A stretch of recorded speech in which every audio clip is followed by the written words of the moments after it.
Welcome to the Underground, the Steel City Underground, the black and gold standard for Pittsburgh Steelers coverage. Now, here's your host, Joe Kuzma. Hello, everyone, and welcome to another edition of the Steel City Underground podcast. My name is Joe Kuzma, and as you can maybe tell, I've been nursing myself back to 100% strength, healthy here for the off season. I practically have my entire voice back, and it's probably maybe a good thing that my good friend and colleague, Mr. Brian E. Roach, isn't here with me today, because I am probably going to go on a very long-winded, epic rant, of which Brian might not be able to get a word in otherwise, because there are just so many stupid things I'm seeing around Steelers Nation or about the Pittsburgh Steelers, whether I read it on the internet, whether it's coming from an actual beat reporter, someone who covers the Steelers, all the way down to just the, Yinzer posting something on Facebook or tweeting something out, to radio, local sports radio. My goodness, there are just so many bad things that just things that are just mind-boggling to me. They're making my head spin. They're making me face-palm like the Patrick Stewart memes. You know, the Star Wars or Star Trek guy. Oh my goodness, I'm gonna PO some people. Hey, I'm a Star Wars guy, not a Star Trek guy. Okay, he's Professor Xavier. That's who Patrick Stewart is, the X-Men, right? Oh, man. That's okay, Trekkies. I don't have anything against it. See, I don't get into the fanboy things. You can probably sense that from me. And you're going to sense that maybe from this show. Although, I will get caught up in some of this stuff. I'm going to get caught up in this. I want to talk about free agents. I really want Brian here to do that. We got plenty of other things to discuss.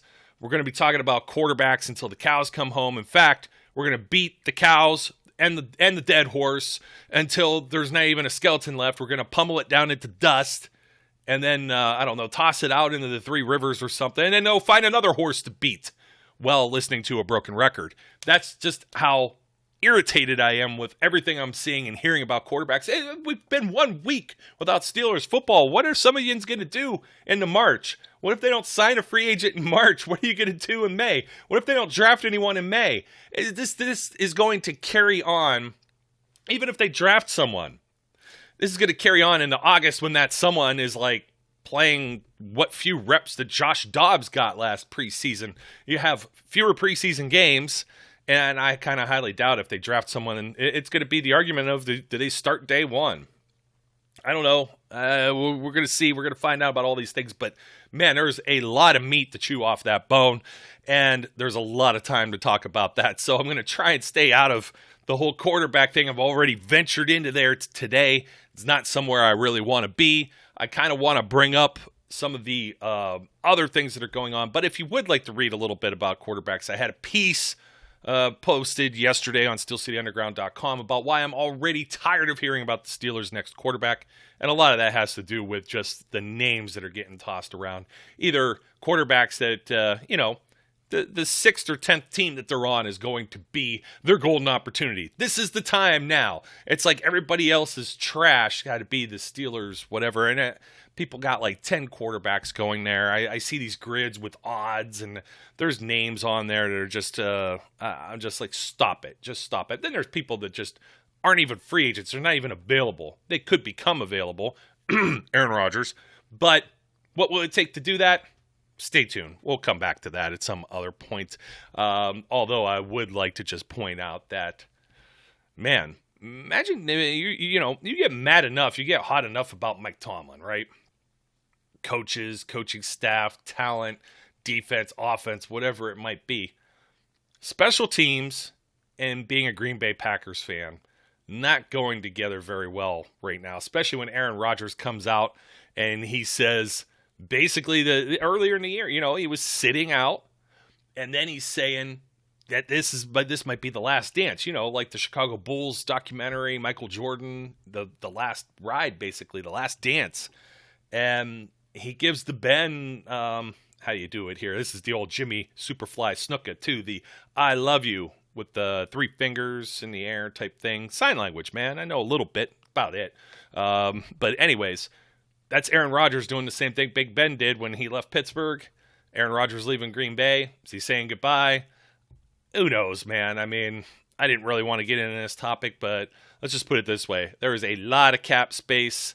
that the Green Bay Packers would have to eat, and they are in cap hell, like something like 40-some million over the cap right now. So they will have to make some tough decisions there. But just saying, hey, they went and got that young mind. They got a whole new coach, Matt LaFleur.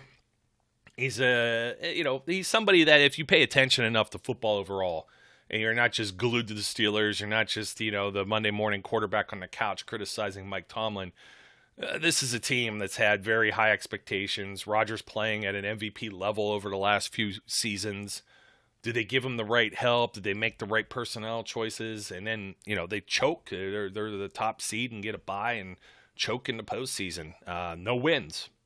No wins there. And to be completely honest, too, I mean, you make those comparisons. I mean, it's a model franchise, but at what point are you saying the same type of things? Can you make these comparisons? Oh, they had 13-4. Are you going to say, hey, he didn't have a losing season? I mean, maybe. These are fun things to bring up because, like I said, about 75% of the NFL is not going to win a playoff game. Now, you've got 14 teams that make the postseason out of 32.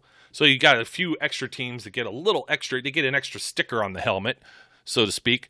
But, you look at LaFleur came in, and what's going on here? They lose two NFC title games in a row. Everybody was sick of Mike McCarthy, who'd had quite a bit of success there as well. And people will say the same thing about Tomlin. Did he just win because of Ben? Or were these guys just winning because of Aaron Rodgers? I don't know. That's tough to say, right? But some disappointing exits.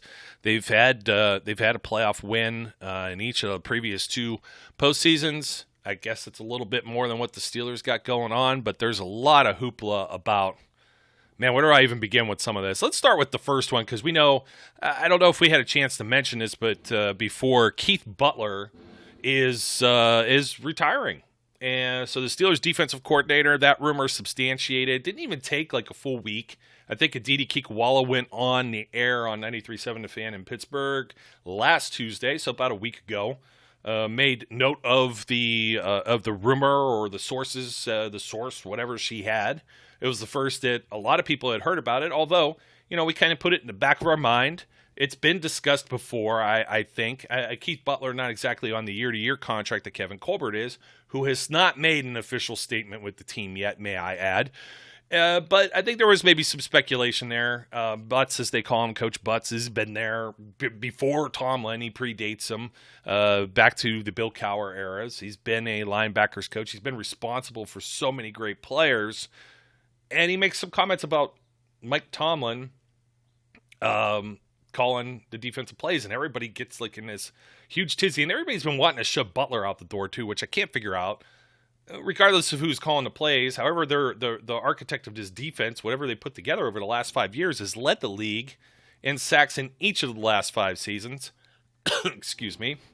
And you've coached up T.J. Watt as a perennial defensive player of the year in each of the last 3 seasons, and damn it, he better win that thing this year. I mean, we're talking about he missed 2 full games. He missed half of 4 other games. We'll say at least 3 of those games, but he definitely missed a quarter or more worth of play in the other one. And the guy ties Michael Strahan's sack record. He's above and beyond anything you can imagine. But like I said, Keith Butler, he'd been around for a while. James Harrison, Joey Porter, Jason World's coaching up, Lamar Woodley, Bud Dupree. I mean, some guys have gotten paid because of Keith Butler. And there's been this kind of smoke around the fire showed up somewhere a couple months ago. Mike Tomlin was asked how involved he is in a defensive play calling, and he made some like off-cuff comment about a more than involved. You ever see the guy walk around? He got like a little. He doesn't have the Andy Reid Waffle House menu in front of him, okay? But he's got this like you see he's got a little notepad in his hands, puts it in his pocket. I don't think he carries it 24/7. These guys got these elaborate spreadsheet printouts, laminated and everything. Pretty cool. I don't believe that's Mike Tomlin's style. So, is he calling plays? Who cares? I just mentioned Andy Reid. It's kind of funny to me. Eric Bieniemy, I get it. You want all the top assistants, the teams that are winning, the teams that are in the Super Bowl or these conference championships. Nobody's necessarily looking for staff from the Bears or something. You know what I mean? You want to get a rub from the teams that are winning. And Kansas City, their assistants are getting looked at, and of course New England over all those years getting looked at. So Eric Bieniemy he's been a top name candidate. I don't like to get into too much of these topics, but what we know, like some of the minority coaching situations, and people speculate, well, why doesn't he have a job? Maybe he doesn't want to leave Kansas City. I mean, that's got to be a pretty nice job underneath Andy Reid. It depends on the situation too, because I'm not going to Jacksonville, for example. I don't want that job. It's like you're there for a year or two and done. Okay, he made like $10 million. I don't know. What did Urban Meyer get? He's still trying to get his full pay. And what is it? Shad Khan said, no, we're not paying you all that. What did he get? Like $8 million or something? $10 million for a year? Man, just absolute crazy money. But anyways, Bieniemy, he's got his play sheet too. But Andy Reid, we know Andy Reid's been calling plays all the way since back in Philadelphia. And people are going to say, oh, well, you know what? It works. Mike Tomlin and his defense, it sucks. So that doesn't work. Well, come on, man. I mean, we're going to really nitpick and choose how we want to skew these arguments, because I remember a season not too long ago where Andy Reid's offense in Kansas City didn't have one wide receiver that scored a receiving touchdown. I think one of them may have had a rushing touchdown. Of course, Travis Kelce is a tight end. They had wide receivers that couldn't find the end zone. That was a large criticism. They still get criticized some about the run game here or there. But Andy Reid's calling plays. I just mentioned Matt LaFleur, okay? Matt LaFleur calling plays in Green Bay. But Nathaniel Hackett's getting some attention for some of these coaching gigs. And the same thing with Byron Leftwich in Tampa, where Tom Brady's calling plays, because Bruce Arians and Byron Leftwich both gave it up last year when that team went on bye. They were 7-5. They had to win out. They had to go on this tremendous streak and ran the table and won the Super Bowl. And you could go anywhere and Google it. Tom Brady's the guy calling the plays there, which, that makes me speculate about some with the coaching too.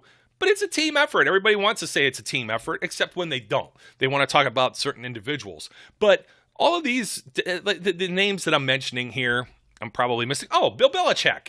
There's a guy that calls defense. Do you really think? Who is his defensive coordinator? I don't know.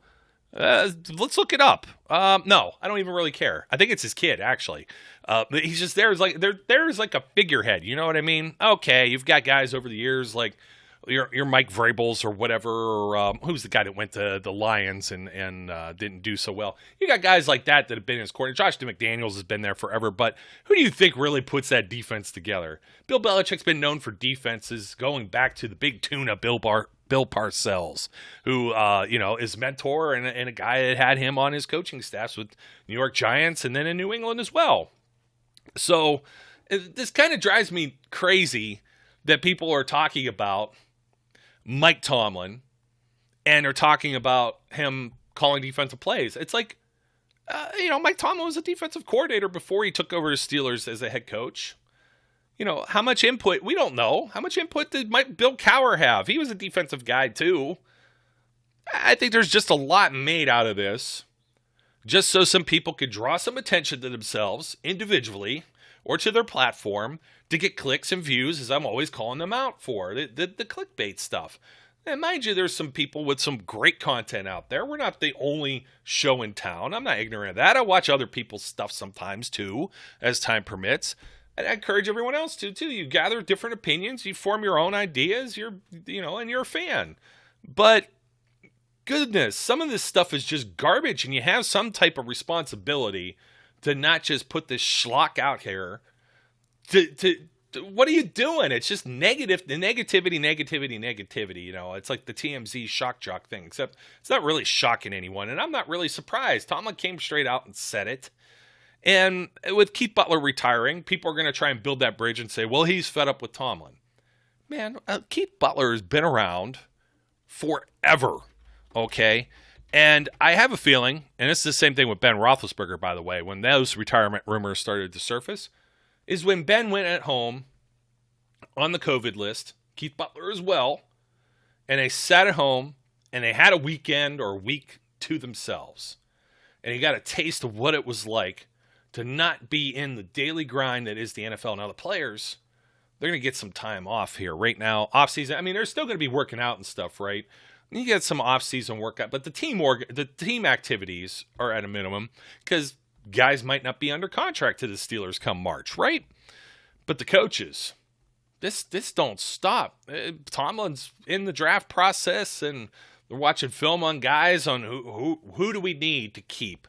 Who do we need to move on from? Where can we upgrade? They're watching film from all their games. They're picking this apart from every angle multiple times over. He could probably tell you, he's not going to tell you this in a press conference, but when somebody asks now, when it's right after the game and somebody asks him, what'd you think happened there on 3rd and 2, whatever, with this time left, and so-and-so was offside and the referee did this, and, maybe it's something that sticks out, and maybe it's something that's not. But I guarantee you, if you ask him that now about a game that happened in, let's say, week 4 against the Packers, he's not going to be allowed to tell you his opinion on certain things, like the offside call on the blocked field goal in Green Bay that was returned by Minka for a touchdown and should have counted. He's not going to be able to tell you that. He's going to get fined. He's going to get in trouble. He's going to bring unwanted attention to himself and the organization. But I guarantee you, off the top of his head, he could probably tell you how much time was on the clock. These guys get very detailed in these sorts of things. Kevin Colbert, all of them. They're all part of this process. So Keith Butler, since 2003, linebackers coach till 2014, of course, when he took over for Dick LeBeau in 2015 as a defensive coordinator. So my hat's off to Keith Butler. I don't have any problems with that. It's going to be big shoes to fill because you got to fill a defensive coordinator role, and now you're going to have to find somebody to coach the outside linebackers. Jerry Osavsky has the inside linebackers. So but I just don't have these. I don't have these apprehensions about Tomlin calling plays, and you're going to get some of these comments about, well, the defense gave up all these points. Look at the last 3 playoff games where they gave up 40-something and 40-something and 40-something. It's like, hey, hello. Last year's wild card game, Cleveland Browns, Ben Roethlisberger throws four interceptions in that game, right? Marquise Pouncey snaps a ball over his head that's recovered for a score, almost right out the gate. Carl Joseph, actually, who's with the Steelers this year, recovered that fumble. It's just the Browns went up 28-0, and I was trying to find where their possession started here because they had short fields on count of a lot of turnovers. They started the actual one, Pittsburgh 46, Cleveland 35, Pittsburgh 15, where they run 3 plays for a touchdown. So when you're bringing these type of things up and you're going to start blaming the defense, you're going to blame the defense for those points? How about the pick 6 against the Jacksonville Jaguars? Telvin Smith, 50 yards that Ben Roethlisberger threw in 2017 in that divisional playoff game. Look, I'm not trying to say that everything's been perfect. That game especially brutal without Ryan Shazier. I'll bring it up. It's right there with Jesse Cauditt for me in recent memory. Ryan Shazier's gone. LJ Fort, Sean Spence. Those are the guys that are filling in. If you look at Jacksonville's game plan, what little that Blake Bortles was doing to tight ends, O'Shaughnessy, throwing it to the running backs. Jacksonville had their number matchup-wise earlier in the season in Pittsburgh. I think Ben threw 5 picks in that game. That was like week 5 or something. That was the old gunslinger doesn't have it game, if you recall. I'm not trying to just dump on Ben here, but you can't just dump on the defense. You can't dump on Mike Tomlin. You can't dump on Mike Tomlin calling defense. This game against Kansas City that just happened, that first quarter, I think shows you how good the Steelers defense truly is. Missed opportunities because the offense couldn't stay off the field for even a minute and a half, let alone 2 minutes. Give the defense a breather. Give them a break. Give them a rest. You got to start subbing guys in and out. You got to take TJ off the field for, and I don't mind. One of the guys I would like to have back maybe next year is a depth guy. Not as maybe a spot starter if you really have injuries or something, but Taco Charlton. He made some plays here or there. Oh, certainly more. I got to get into some players that people keep bringing up too. I will bring up Melvin Ingram yet again. He's becoming the new Brandon Boykin on this show. But But this is what happens, and everyone's gonna say, "Well, Mike Tomlin, well, that makes sense, and you got to fire him for sure now," because they were like, everybody's like, "Oh, thank God Keith Butler's gone." Oh wait, he doesn't call the plays. Why is he going? Screw Mike Tomlin. Like, come on, man. And we're getting the same thing with Matt Canada too. And Matt Canada, everybody talks about. They're talking about the defensive coordinator hiring process this year. Steelers only hire internal. They only do this internal. Why are they interviewing Brandon Graham? Why are they interviewing this guy from the Saints? Well, I brought it up earlier. I mean, you're required by the league. If there's an opening, the coordinators, the head coaches, you're required. I believe it's 5 candidates. The Rooney Rule says 2 of those candidates have to be minorities. Okay, so the minorities will get an opportunity to interview. And that's in order to try and bring up the numbers at these positions with some minority hires, right? And people make fun of some of this or whatever, and it's some of it in poor taste, mind you. But it can be a waste of everyone's time, I guess is the best way to put this, because you even look at it, you go to Hollywood and acting, and there might be a part that's a female role, and now they're required by certain laws or regulations or whatever to be, I guess, politically correct to interview men for a female role that they're not going to get, but they're required to do it, and it wastes everyone's time, okay? Because obviously the men that are going there, if I go there and I'm auditioning for this female role, unless it's Tootsie or Mrs. Doubtfire, I don't think I'm getting the spot. And it's just kind of a waste of my time. And that's sometimes what's happening, white, black, Hispanic, whatever, with the coaches that are coming in here, because, for all intents and purposes, people have already given this job to Terrell Austin. I think that's probably the direction the Steelers go in. Is it the right direction? Not sure. Is he an internal hire? He's been with the Steelers for a few seasons, 3 years now, helping with the secondary. He's been the specialist defensive assistant or whatever. He has like a double title. He's basically like Keith Butler's second. You know what I mean? And is he an internal hire? Yes and no, because Terrell Austin has experience as a defensive coordinator with the Lions and then with the Bengals as well. And I liked when he came on as an extra assistant. I always like when they find other coordinators, head coaches, Todd Haley, Mike Munchak. I like when they find these guys. So I don't necessarily have a problem with turning over the reins maybe to Terrell Austin.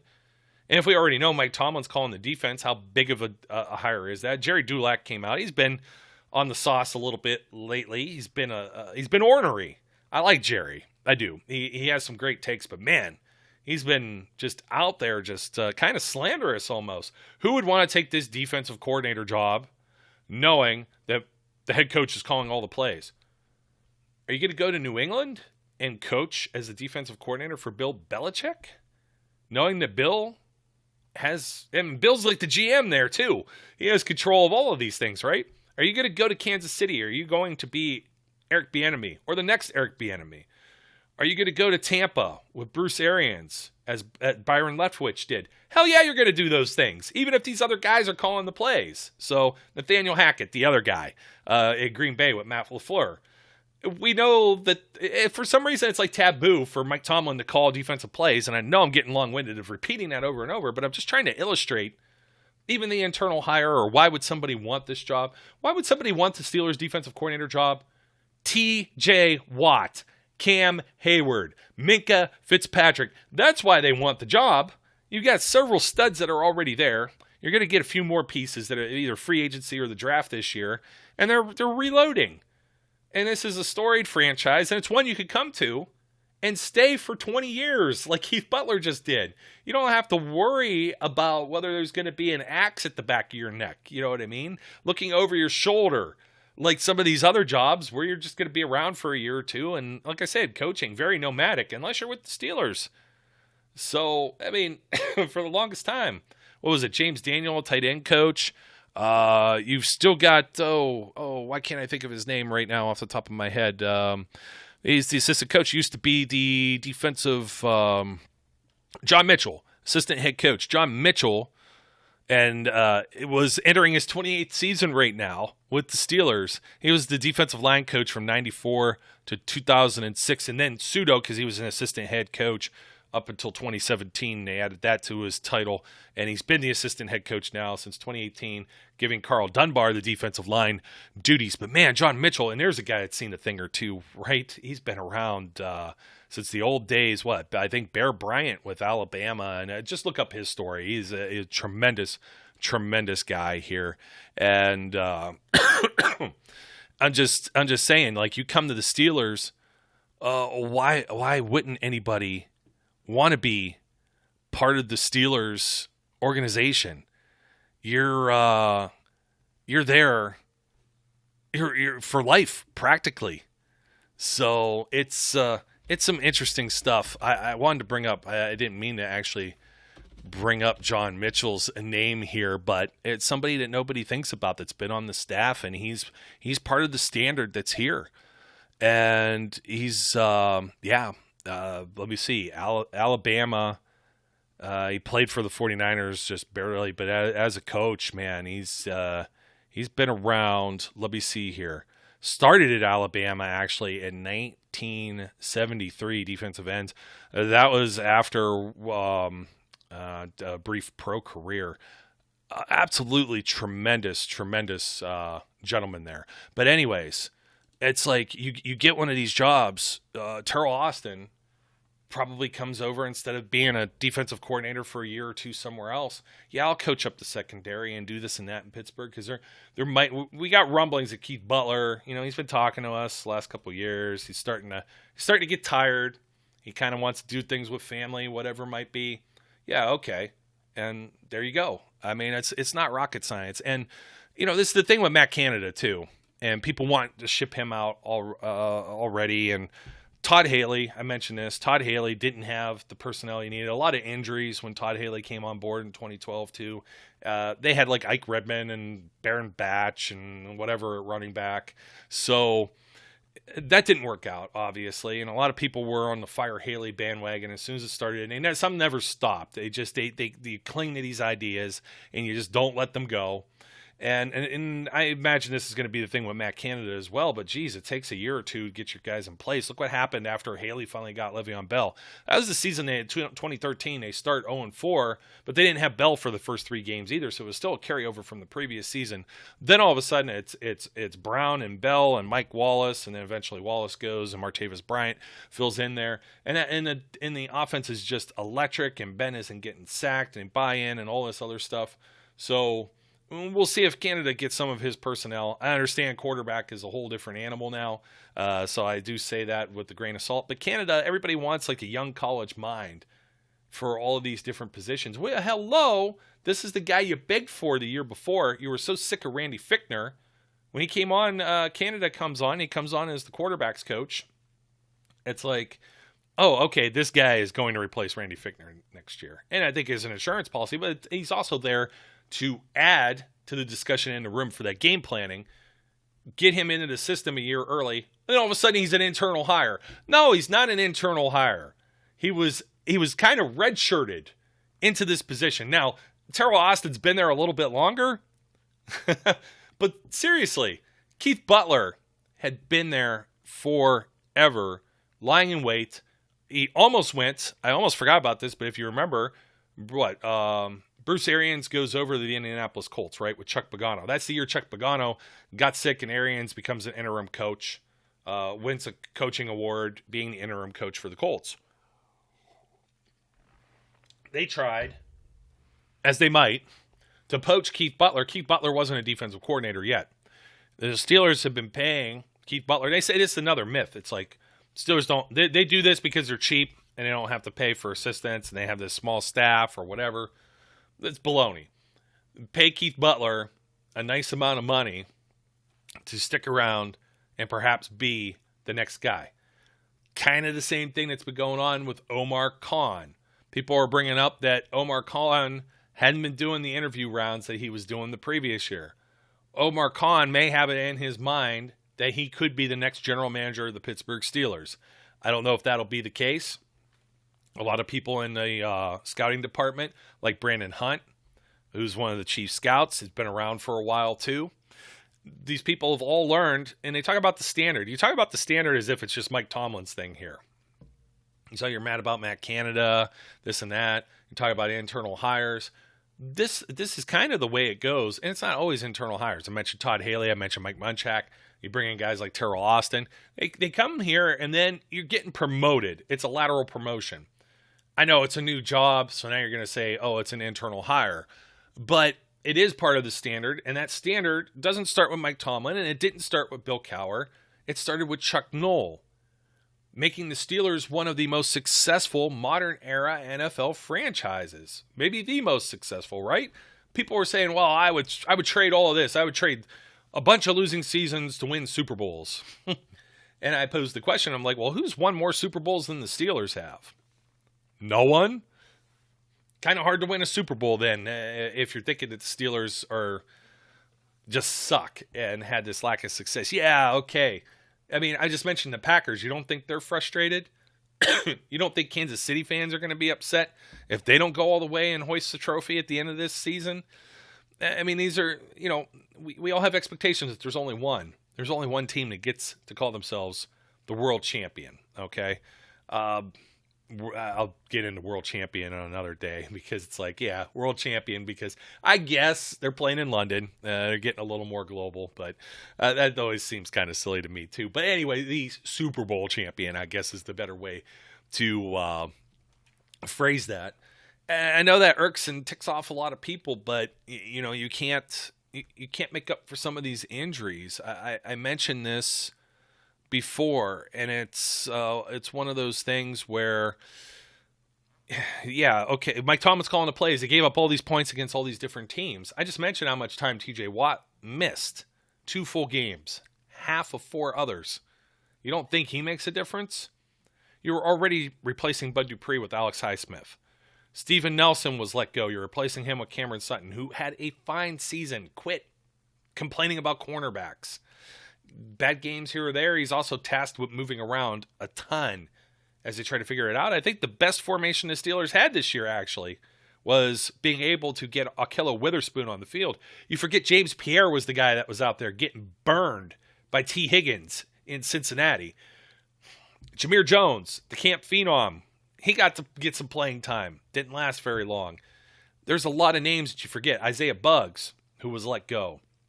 Didn't work out. Carlos Davis was hurt. You didn't have Stephon Tuitt. That's a huge one. You immediately got to put Chris Wormley, who was meant to be a rotation guy, at nose and defensive end, filling in for Tyson Alualu, who also went on IR. 3 plays into the second game of the year. Boom, done. You weren't counting on losing these guys in addition to Bud Dupree, Vince Williams retiring, Steven Nelson being let go, Mike Hilton going somewhere in free agency. And that's kind of where I want to go next, but I got to wrap up the Matt Canada and the coordinator stuff. There was a comment from Pro Football Talks, Mike Florio. Every now and then, he's a broken clock, so he's right twice a day. But Florio was not right on this one. Actually, you know what? This isn't even him being right or wrong, to be completely honest. It's just like me talking here. It's an opinion. So you have an opinion on what you think the Pittsburgh Steelers should do. Florio says, if I'm Art Rooney II, I kind of force the hand here with Mike Tomlin and I get rid of Matt Canada. Okay. If Mike Florio isn't Mike Florio and he's an owner, figurehead of the Pittsburgh Steelers front office, this is what he would do. So many people took that as Art Rooney can force Mike Tomlin's hand and get rid of Matt Canada. And everybody's like, yay, pitchforks and torches. That is not at all what was said. And everybody that has the ability to type on the internet, put this out there, skewed their headlines just for their own advertising revenue, clicks and views. Disgusting stuff. Because, this is Florio's opinion. Admit it. Guilty here as well. It happens. Headline readers. You post something on Facebook or on Twitter, you see it floating around. Somebody screen caps it. It's on Instagram because it's all images. And that's all you see is the headline. And that has formed your opinion based on the way it's crafted to try and get you to click on it. And it's like Florio said this as his opinion. He didn't actually say, I spoke with Art Rooney, or Art Rooney said, I'm going to force Mike Tomlin's hand, or I'm going to make sure Matt Canada's fired. Yoy, double yoy, quadruple yoy. Yikes. And that's kind of where I'm at with some of the media folks right now. You've got, should I bring him up? Andrew Filipponi. And you got some guys that agree with him, like Ed Bouchette and stuff. So this is the shiny toy syndrome, the cat with the laser pointer.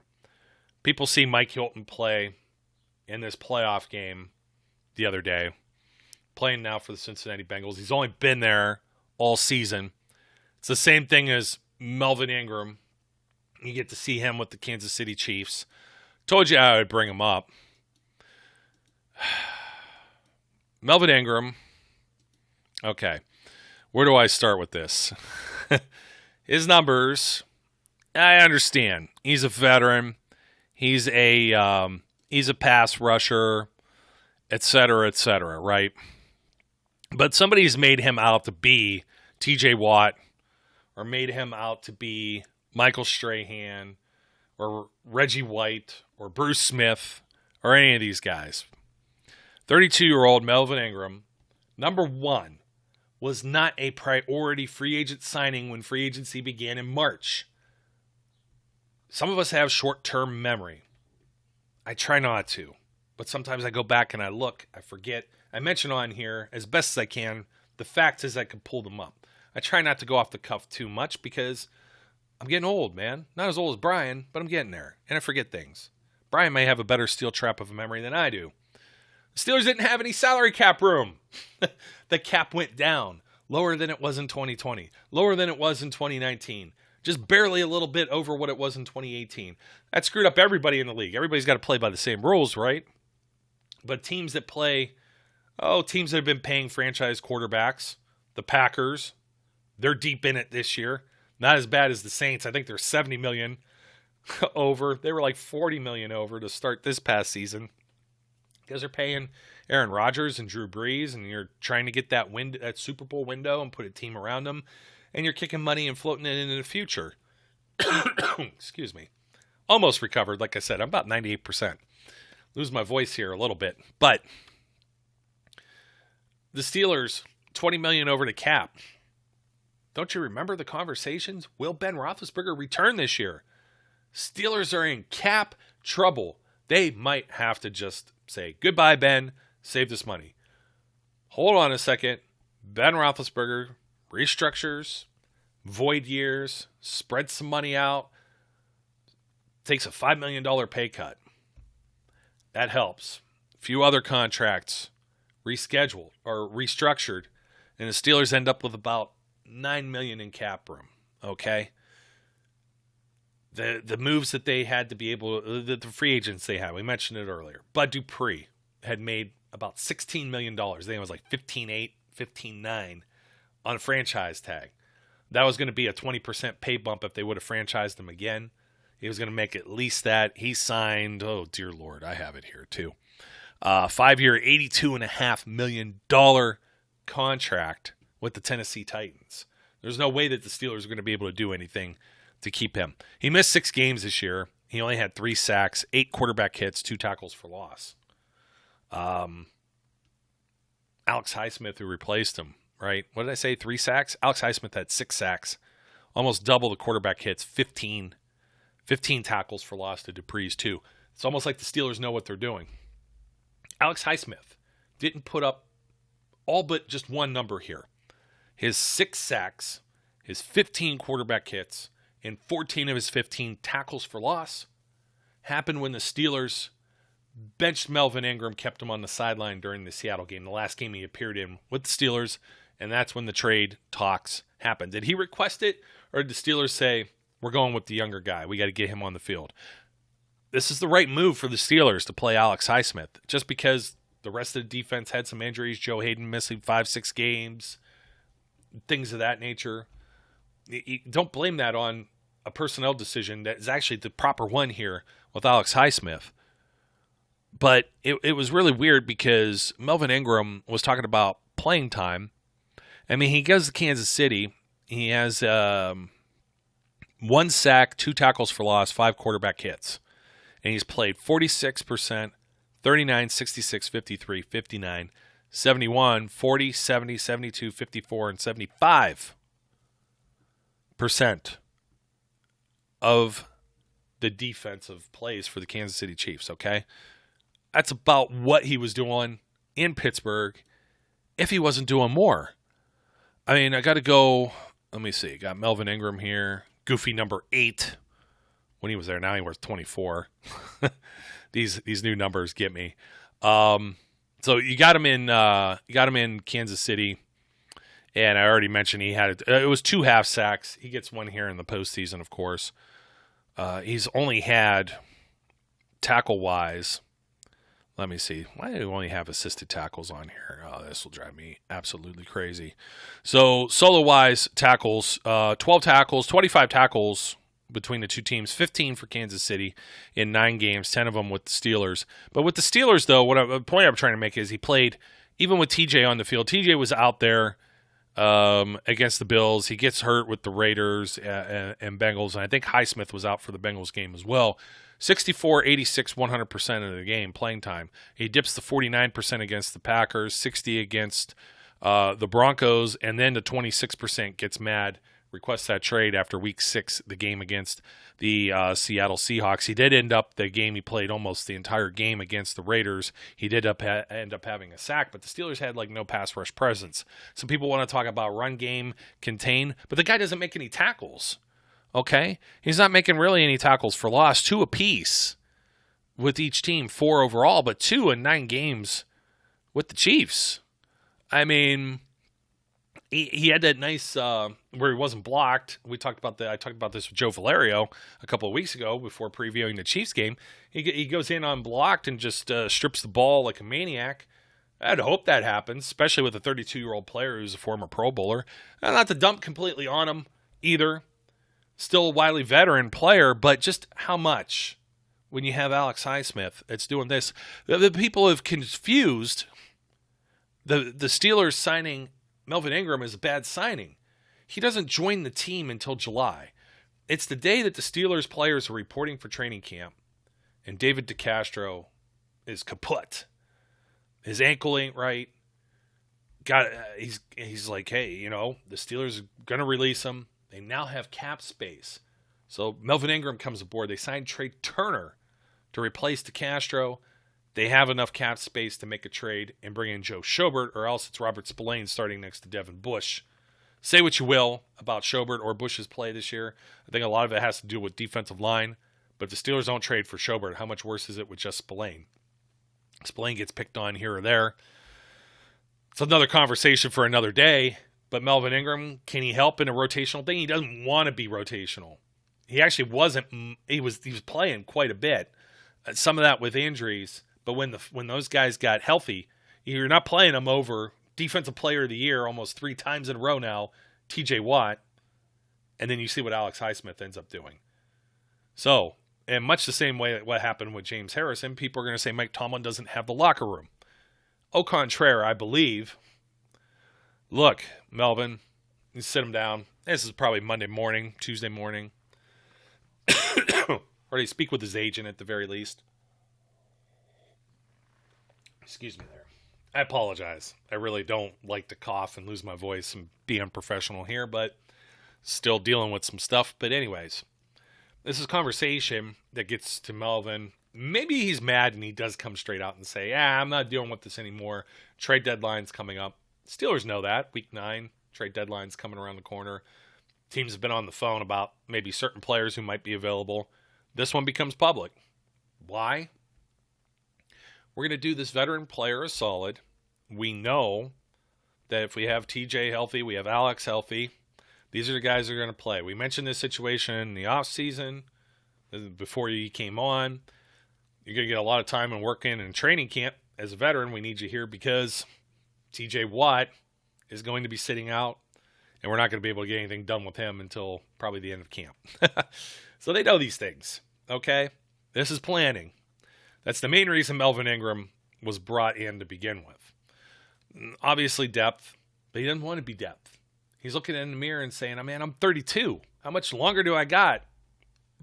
I got to go play for somebody, maybe even a contender. And the Steelers do him a favor and send him over to the Kansas City Chiefs. And he's been adequate. He's not lighting the world on fire. He's not the player that, he was years ago in San Diego, back when it was the San Diego Chargers with 10.5 sacks. 10.5, 8, 10.5. Started to dip and slide as he hit the 30s, but he had a couple of Pro Bowl seasons in there. But people want to make it sound like this was this big, bad free agent signing for $4 million for 1 year, of which I think the Steelers didn't pay him like $500,000 or whatever was owed in game checks when they traded him to Kansas City, because he had a signing bonus and gave him a little bit of scratch there in case he doesn't make the team or whatever. He still put something in his pocket, $2 million or whatever it was. Hey, that's not a bad payday. You got to take what you can get. It's the not for long league, right? My main gripe is just that everyone feels that Melvin Ingram was this priority signing in March. The Steelers sign him, pay him money instead of bringing back Bud Dupree or Mike Hilton, who I'm going to mention here in a second in his contract, because one of the media comments that comes out from here, I mentioned Andrew Filipponi, I mentioned, I think, Ed Bouchette, maybe Mark Cabali, some of these other guys, they're with The Athletic. But on the fan is Andrew Filipponi, or Pony, as you call him, and I think he's just a New Yorker. I don't think he's a Yinzer at all. I don't think he likes Pittsburgh sports, and he's just here to stir the pot. But he said Mike Hilton, the Steelers never offered him a contract. Ed Bouchette says another personnel mistake. Better to give the money to Derek Watt, Zach Banner, and not use them. Man, I'll tell you what. This is some revisionist history. Let's go back to last year. Let's go back. What did the Steelers have to fix? Marquise Pouncey, I think he may have, his retirement probably came around the beginning of February, so close to this time. Alejandro Villanueva is going to be a free agent. Matt Fowler is going to be a free agent. You had the worst, or next to worst, run game in the NFL in the last few seasons. The offensive line has gotten old. It's gotten bad. James Conner isn't always available and healthy. That's another one, too. I can mention. A hometown guy. Everybody loves his story. Ran for a boatload of touchdowns. 15 touchdowns this season? Let me see. I'm going to pull it up. I got it. 15 touchdowns. And, yeah, that's great. It gets him to the Pro Bowl. However, he was in a timeshare with Chase Edmonds. He was splitting backfield duties. Edmonds gets hurt. Guess what happens? Connor gets hurt. I think he misses the last 2 games of the year, or 2 of the last 3 or something like that. And Ed's goal line usage is great. His receiving numbers, awesome. But he averaged 4.3 yards per carry behind that bad offensive line in Pittsburgh, but only 3.7 in Arizona. Arizona has better offense. And his total yards, he had 31 more yards total, but on 33 more carries. So he was actually used more in Arizona this year because he was healthier. So you weren't going to go rolling. Oh, by the way, the 3.7 yards per carry, that's the same. Najee Harris had 3.9 and ran for 1,200 yards and 10 touchdowns total. 3 of those were receiving, 7 rushing, right? So Najee Harris, everybody wants to make that argument. Why draft the running back? Why didn't you bring back Connor? Connor was cheap. He got a 1-year deal, a couple million with Arizona, because it's not dependable. Can you imagine if you make that personnel decision with James Conner and he gets hurt, and then you're on Benny Snell? The Filipponis and the Bouchettes and that of the world, the Jerry Dulacs, they're all over you. That's like a shark in the water smelling blood. And then the hindsight here is they signed Zach Banner. Zach Banner isn't making a king's ransom here. He is not making a ton of money. He had the knee injury. He was going to be the starter. If you saw his numbers from spot starts, he didn't have an opportunity to become the starter until last season, 2020. Somebody said, well, he's been with the team 4 years and blah, blah, blah. Were you going to play him over like Marcus Gilbert or Alejandro Villanueva or some of the other guys that have been in there? I'm trying to think when Gilbert actually left, but he wasn't ready to be a starting tackle yet. And he was a practice squad player at one point as well. So, but as they started to see him, and people say, Mike Tomlin ignores the analytics. You got some of that there where you're grading guys. You're sitting there with the notepad. This is good in pass protection. This is good run blocking. And I hate to bring up the people who do this stuff. We know the name. The ones that think TJ Watt is the 4th best edge rusher in the NFL. And Zach Banner grades out pretty good on limited reps. This guy might have potential to be the guy. He's going to be the guy. He beats out Chuks Okorafor. Rips up his ACL, I think. Zach Banner does. Out for the year. Let's get him. I think his cap number was 2.8. 1.5% of the Steelers cap. About almost the minimum you can make for a player that's been in the league for 4 years. He could be cut this offseason. There's speculation of that because he might not be healthy already. And he could save them $5 million that they could use in another direction. But where else are you getting a tackle for 2.8? Now, I understand he didn't get on the field, and that's the argument with Derek Watt. And Derek Watt wasn't signed this offseason. Derek Watt was signed the year before. So even bringing up Derek Watt, everybody wants to say fullback. Were you paying attention to Tyler Matakevich in that Kansas City and Buffalo game the other day? Special teams play. Makes more money than Derek Watt. Had less snaps as a linebacker on defense. You're not using a fullback a lot. Linebackers don't come off the field a whole lot, or you have them in situational play. And Derek Watt played more than Tyler Matakevich, who makes more, did in Buffalo. Why? Because they're special teams players. They are good special teams players, and NFL teams do pay for good special teams players. Sometimes that's a kicker.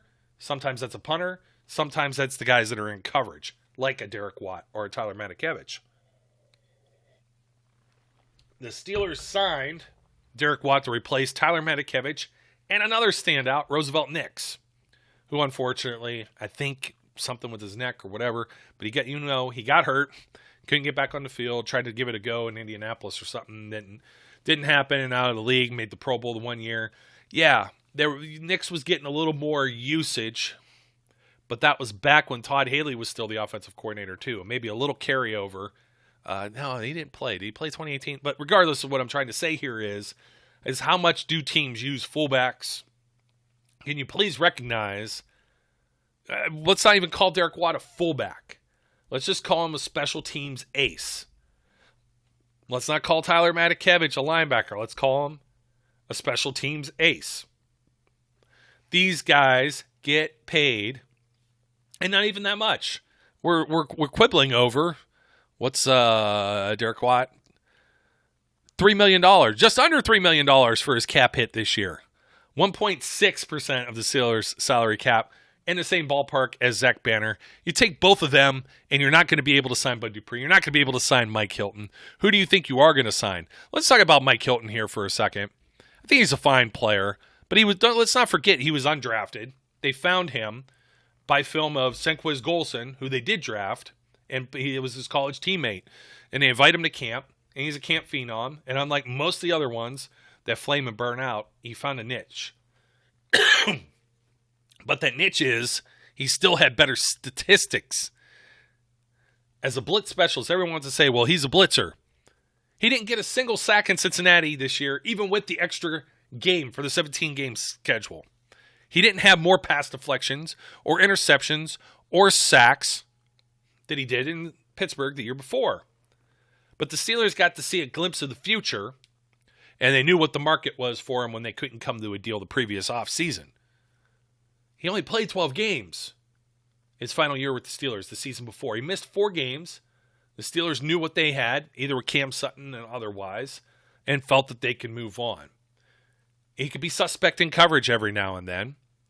He's playing more in Cincinnati with their schemes than he did with the Steelers. And he's in the top third of all corners for pay this year, for what he's making. And his pay bumps up here or there. Some of it spread out because he's got bonuses and whatnot. Steelers with $9 million of cap room. Do you think they make the better decision by...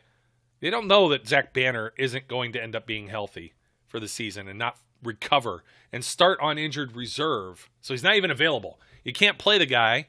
He gets activated off an injured reserve on October 16th. Then he goes on the COVID list in December too.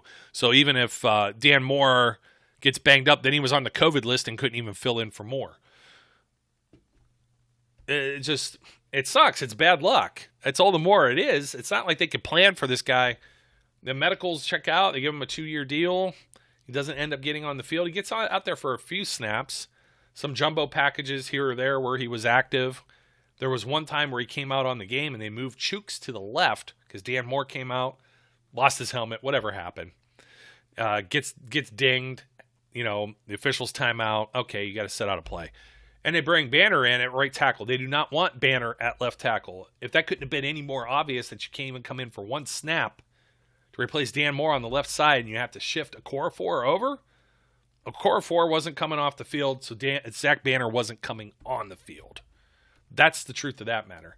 Derek Watt, okay, I wouldn't mind seeing a fullback a little more. I've talked about this in other episodes before. Of course, I'm getting long-winded with some of this.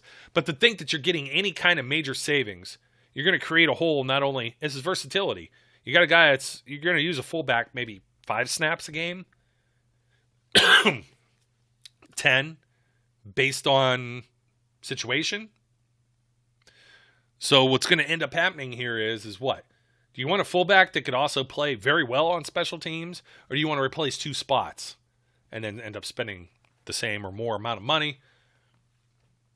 I don't know. I don't get these hot takes when it comes to Banner or Watt. It's just clever hindsight. If you give Mike Hilton the contract and all you have is a nickel corner who's playing a third or at best half of the game on the defensive side of the ball for the Steelers, and then you're stuck with James Pierre or Justin Lane opposite, and then Joe Hayden gets hurt, and you don't have Cam Sutton, maybe Witherspoon comes through because you do make the trade for Witherspoon later, but they're in deep, deep trouble there. And I'm not going to say that Mike Hilton is going to be utilized the best as the slot guy either. I think they got by with Arthur Millette and Trey Norwood in those spots where need be. And then, of course, later on when Witherspoon emerged, Hayden was healthy. Witherspoon comes on the field sometimes, rotating with Hayden, or sliding Sutton in, so then he ends up playing in the slot, covering the slot. So, as much as you would like, yeah, Mike Hilton's probably on this team if you don't have COVID and the cap drops to what it was before 2 years prior. Maybe Hilton's still there. Maybe you can make a play at Bud Dupree. Are you making a play at Alejandro Villanueva? I see his name show up, and James Conner, and Jordan Berry's another one that's come up over.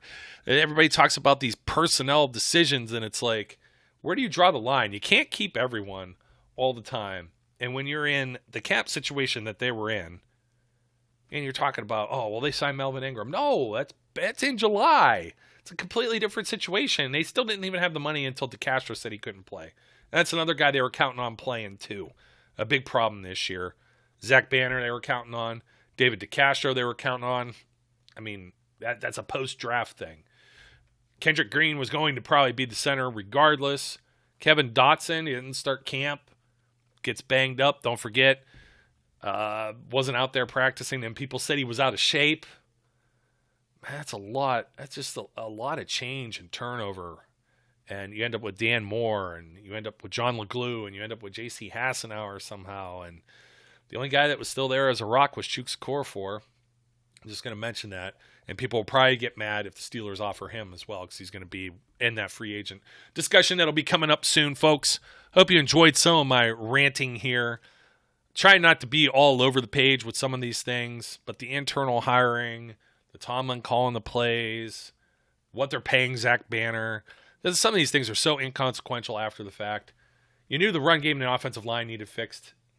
You don't make an offer to Zach Banner and he goes somewhere else with a cap hit of like 2-something. I think the actual cash was probably around 4 as well. But that might be spread out the next season, obviously, because they didn't have the money.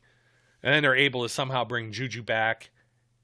You have TJ Watt on a 5th-year option because that 2017 draft class.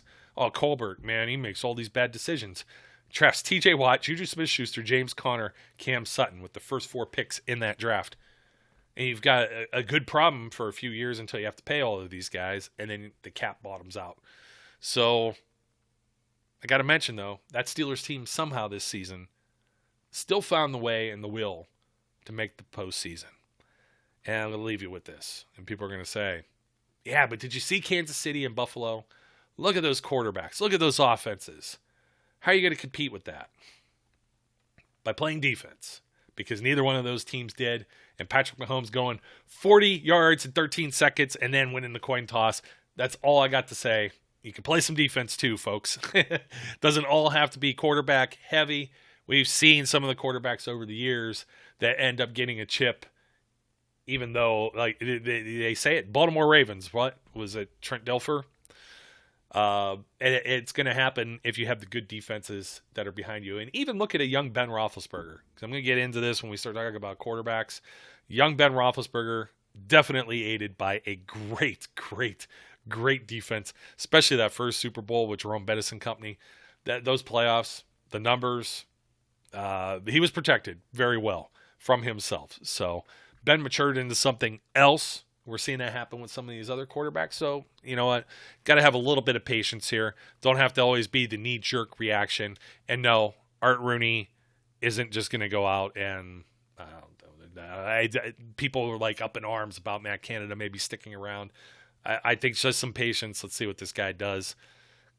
We'll see what else and who else ends up getting hired onto this staff too, because there will be some openings. We'll see what happens with the offense. Nobody's talking about offensive line coach, you know. Everybody's just talking about Keith Butler and some of those holes, and it's understandable. People are upset. They want to speculate on how their team can win the Super Bowl next year. And in order to win the Super Bowl, you have to be perfect. And that just doesn't mean at all of these different positions you need to have like a star player. You also have to be healthy too. You have to manage the salary cap. You have to put the best that you can put out there with what you're given.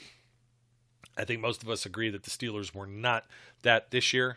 But I think the building blocks are definitely there for the future. So don't forget to like, comment, and subscribe. When my colleague Brian E. Roach returns, we'll be, I think, giving out a helmet at some point. The ball is in his court now, okay? So it's off my back. I've given it all to him. So now you can harass him. And if he's listening to this, if he's a 2%er who's listening to this, yeah, Brian, I just threw you under the bus. So don't forget to like, comment, subscribe. Folks, as always, love your support out there. Looking forward to some of the comments. Definitely, I probably ruffled some feathers with a few things here, but so be it. It is the off season. We all have our opinions, and we're all going to be very opinionated going forward. So keep it clean in the comments, and look forward to speaking with all of you. Until next time, my name's Joe Kuzma, and I encourage everyone out there to be safe, be good, and we'll catch you later. We would like to thank you for listening and remind our listeners to follow us on social media and our website, www.steelcityunderground.com.